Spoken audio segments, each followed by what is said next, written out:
World War III is on the horizon, and everyone's invited. Some nations are dropping billions to bulk up their armies. Others are basically bringing rocks to a nuke fight. These are the weakest militaries in the world, 2026 edition. Before we get started, it's time to introduce our contestants. These nations aren't just weak, they are a masterclass in blending into the background. For most countries, the goal is scaring enemies off. For these guys, the goal is just to hope nobody notices them. First up, strutting onto the stage with the combat ferocity of an aggressive puffin, is Iceland. They're a NATO member, which means they have big friends like the US and the UK, but they are all chill and zero aggression. Iceland is the only NATO member with no army, no air force, and no military reserve. With a population of about 370,000 people, which is roughly the size of Cleveland, Ohio, their defensive strategy relies on being geographically isolated, extremely friendly, and having the United States Navy parked nearby. Next is Costa Rica, Central America's eco-warrior. A lot of people skip over Costa Rica because they assume it's just a peaceful paradise full of sloths and surfers. They famously abolished their military in 1948 after a brutal civil war. The president at the time, José Fierres Ferrer, literally took a sledgehammer to the wall of the military headquarters to make a point. Since then, they have been chasing drug traffickers through rainforests with hopes and wishes. And then there's Miss Moldova, bringing the threat equivalent of a strongly worded email. This is the Rust Belt of Europe. Moldova wants a strong army, they just can't afford one. It is one of the poorest nations in Europe, and their equipment reflects that reality. We are talking about Soviet-era leftovers that belong in a museum, not on the modern battlefield. Now we have Mongolia joining the group. Once upon a time, under Genghis Khan, the Mongols were the terror of Eurasia. They conquered everything from China to Eastern Europe. Today, however, the situation is very different. They are stuck between two giants, Russia to the north and China to the south. It's a geopolitical nightmare. Next up is the Gambia. This nation is so small and broke that global firepower literally forgot to rank them in their annual list. It's West Africa's tiniest strip of land, and their defense strategy relies entirely on being surrounded by Senegal. Then the contest welcomes Luxembourg, one of Europe's rich kids. They have traded the chaos of war for banking, fielding a military that is remarkably quiet, mostly because they are too busy counting money to march. From the Caribbean, there's Antigua and Barbuda, effectively beach patrol. And the wild card, the special guest star, Haiti. Haiti isn't just weak, it is straight up collapsing. Its police are so outmatched they're getting outgunned by teenagers, and the whole country's default setting is anarchy. 90% is controlled by gangs. So what are we waiting for? Let's pit these nations up against each other and see who comes out on bottom. First, it's the swimsuit round. The judges are looking at naval strength. Nothing says global threat like a leaky patrol boat. The thing is, naval power is expensive. It requires hulls, engines, fuel, and sailors who know how to swim. And in this round, the landlocked nations are at a clear disadvantage. Luxembourg and Moldova bring exactly 0 naval assets to the fight, and sure, logically that makes sense. Luxembourg's fleet is effectively a theoretical concept. They have rivers, sure, but the only thing navigating them are swans. There's no real naval power here. Moldova is perhaps the saddest case. They have access to the Danube, a massive critical waterway for moving supplies in Europe, but their navy consists of whatever tourist boat is moving downstream. Meanwhile, Mongolia tries to compete, but let's be real, they are guarding a coastline that doesn't even exist. Their naval ambition is purely make-believe. But if 0 is the baseline, what about the countries that actually have tried and still failed? The Gambia brings a measly fleet of patrol boats to the party. These are coastal patrol crafts that double as fishing charters on the weekend. If a destroyer shows up off the coast of the capital, Banjul, the Navy's strategy is to essentially hide behind a sand dune. It's probably not a good idea to engage in naval combat while your entire fleet can be taken out by a single well-placed wave, let alone a torpedo. So when Senegal threatened to blockade in 2017 during a political crisis, the country froze instantly because they had no way to break it. Their navy is technically there, it is just functionally invisible. And here comes Haiti. On paper, it has coastlines, so it should win this round easily. Wrong. The ports are controlled by gangs. The few boats Haiti might have are largely non-operational or hijacked. Haiti has a ghost navy, ships that might exist in an accountant's ledger, but they're effectively gone. Now it's time to talk about the tryhards, the contestants who didn't understand the rules of engagement. Iceland has 4 offshore patrol vessels with actual missiles. The Marshall Islands has a patrol boat with the ability to at least annoy a poacher, but if you can put a boat in the water that has missiles on it, you are too good for this round. Now we have to cut the competent contestants. First to go is Antigua and Barbuda. Despite being tiny, they have a professional coast guard that actively catches drug runners using US-gifted boats. Their Dauntless-class cutters are actually decent ships for their size.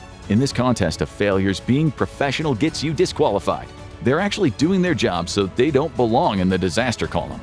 Joining them is Iceland. Yeah, they have no army, but their coast guard is legendary. In the 1970s, the nation took part in the Cod Wars. Iceland fought with the United Kingdom over fishing rights. The British sent Royal Navy frigates, massive warships. Iceland sent Coast Guard trawlers, and Iceland won. They used special net cutters to sabotage British nets, and they actually rammed the British warships. If you can go toe-to-toe with the Royal Navy and win, you're too tough for this pageant. Iceland, you are eliminated for being secretly hardcore. Advancing to the next stage, we have Luxembourg, Moldova, the Gambia, Costa Rica, Mongolia, and Haiti. And before we get to the next round, make sure to hit that subscribe button. These militaries can't win a war, but you can help us win the algorithm. Moving away from the water and onto solid ground, the next phase of our competition evaluates raw manpower. In military terms, this category is defined by manpower. While global superpowers measure their strength in millions of active troops, the contestants here are competing to see who has the most dangerously understaffed forces. These judges are looking for armies that are functionally non-existent. First up, Costa Rica. They enter the stage with 0 active military personnel. This isn't an oversight. They deliberately abolished their army in 1948. Instead, they rely on a public force of police officers trained for domestic issues, not warfare. Their national defense strategy is entirely diplomatic. In the event of an actual invasion, their only option is to appeal to international organizations like the Organization of American States or OAS. This is a strategy based on hope rather than hardware. While they have about 14,000 police officers, none of them are trained to use anti-tank weapons or fly jets. If a tank rolls across the border, they could write a parking ticket, but that's about it. They now plow that military budget into their schools, spending over 7% of their GDP on education, which is huge compared to the global average.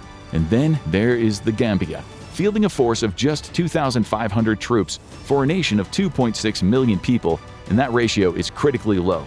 Their military is largely ceremonial, designed for internal stability rather than territorial defense. The force is spread so thin that an invading army could essentially bypass their lines without ever encountering resistance. Their army is basically 2 infantry battalions. That is it. If they have to fight on 2 fronts, they will literally run out of people. Luxembourg presents a different problem. They have roughly 900 to 1,000 active troops. Unlike the others, these soldiers are well trained and they use modern equipment. However, their purpose is tokenism. They exist to maintain NATO membership, effectively outsourcing their actual survival to neighbors like France and Germany. Their army is smaller than the police force of a medium-sized American city.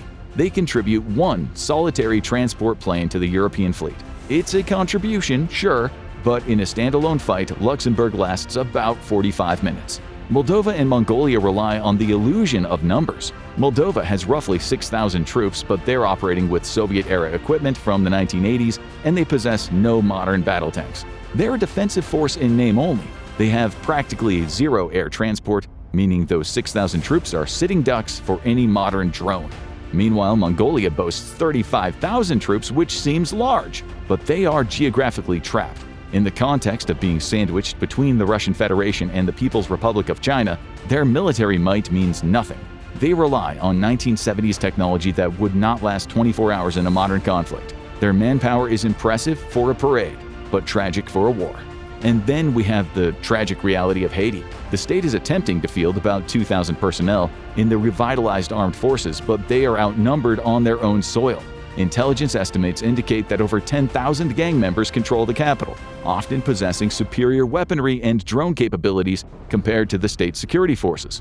The Jimmy Barbecue gang coalition likely has more effective command and control than the actual generals. When the bad guys have more soldiers than the government, you know that manpower situation is critical. It's time to trim the field again. Costa Rica, disqualified. Their lack of army is a successful economic choice, not a failure. They are saving money and living peacefully, which is actually a win. Luxembourg is also out. Their NATO insurance policy makes them too secure. If anyone touches Luxembourg, the US, UK, and France will show up. That's not a weakness, that's smart networking. This leaves us with our true finalists for the crown: Mongolia, the Gambia, Moldova, and Haiti.